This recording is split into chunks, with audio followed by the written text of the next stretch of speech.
the World Cup Diversity House, a safe zone for LGBTI people and other minorities, has been shut down in St. Petersburg ahead of its opening. Advocacy group The Fair Network has accused Russian authorities of having the venue shut down, ABC News has reported. Fair, which campaigns against racism and homophobia in sport, had planned to hold exhibitions and talks on human rights in St. Petersburg and Moscow during the World Cup.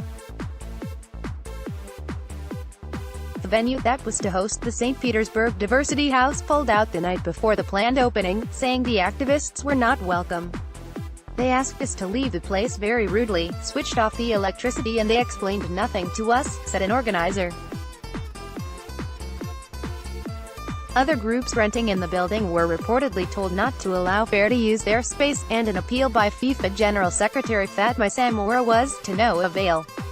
Fair Executive Director Piara Powar said that Fair had only anecdotal evidence but suspected city government involvement. "It seems to be clear that the project in St. Petersburg has been subject to a political attack of the kind that shows how debates about human rights are curtailed by powerful conservative political forces in Russia," said Powar.